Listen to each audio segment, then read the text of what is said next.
Assalamualaikum warahmatullahi wabarakatuh.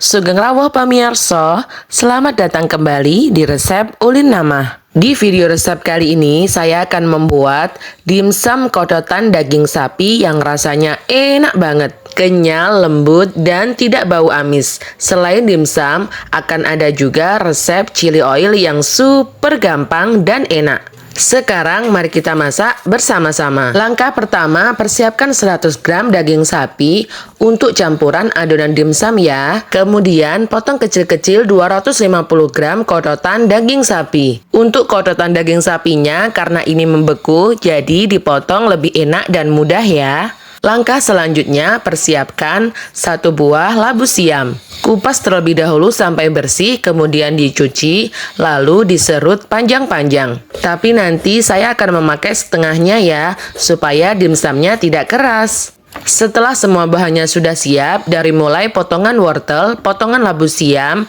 tepung-tepungan, kodotan dimsum, dan juga yang lainnya. Lalu dilanjutkan chopper terlebih dahulu potongan labu siam dan juga potongan wortel. Untuk bumbunya ada 5 siung bawang merah goreng dan 3 siung bawang putih goreng. Ditambah 4 siung bawang putih mentah dan potongan daun bawang. Lalu chopper bumbunya sampai halus, kemudian dilanjutkan chopper sampai halus kodotan daging sapi. Untuk hasil tekstur kodotan daging sapi ini tidak bisa selembut seperti gilingan daging sapi full pada umumnya ya, karena ada banyak kodotannya ya, dan setelah dicopper maka hasilnya menjadi seperti ini. Campurkan semua bahan, tambahkan 1 sendok makan bumbu dasar putih, garam, penyedap, dan juga 1 sendok teh sauri saus tiram. Ditambah 1 sendok teh minyak wijen dan merica bubuk secukupnya. Kemudian tambahkan air sedikit demi sedikit sambil diuleni ya. Setelah diuleni sampai kalis, maka hasilnya menjadi seperti ini. Untuk full resepnya, kalian bisa lihat di video atau di deskripsi ya.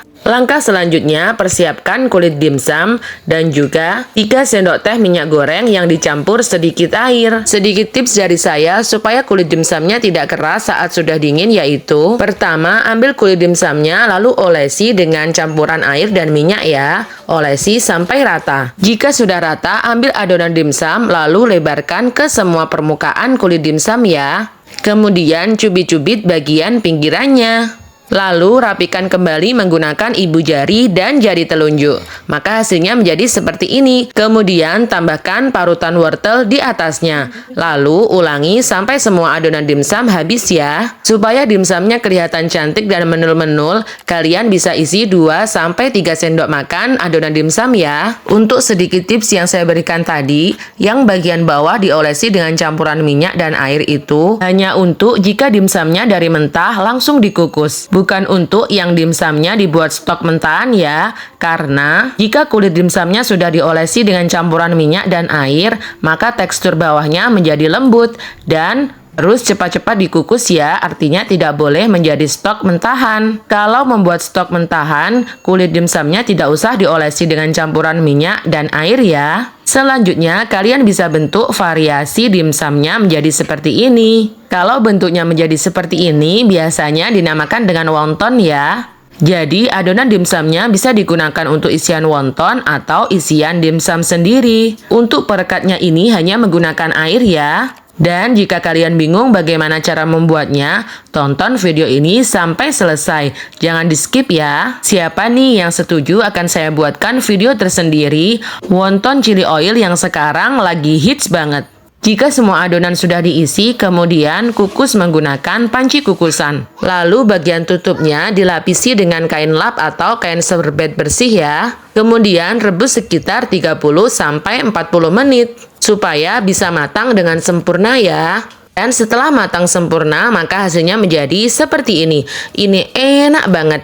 Gurih, kenyal, lembut, daging, tapi tidak bau amis meski dari kototan daging sapi ya. Langkah selanjutnya, mari kita buat chili oil yang super gampang buatnya dan juga enak. Tips ini cocok banget buat kalian yang tidak mempunyai blender bumbu kering ya. Jadi semua bumbunya langsung dicopper menjadi satu dengan minyak goreng. Maka hasil cabenya dan bumbu yang lainnya tercacah lembut seperti ini. Kemudian campurkan dengan minyak goreng secukupnya sesuai selera kalian ya. Atau ditambahkan 50 ml sampai 100 ml minyak goreng. Lalu masak menggunakan api kompor di ukuran paling kecil. Tambahkan seasoning seperti garam, penyedap rasa, dan juga cabai bubuk. Lalu aduk dan ratakan. Untuk takaran bumbunya sudah saya tuliskan di video ya. Masak kembali menggunakan ukuran kompor paling kecil supaya cabenya tidak mudah gosong. Lalu icip-icip rasanya sudah pas atau belum, dan jika sudah mendidih matikan api kompornya, diamkan sampai chili oilnya menjadi dingin ya.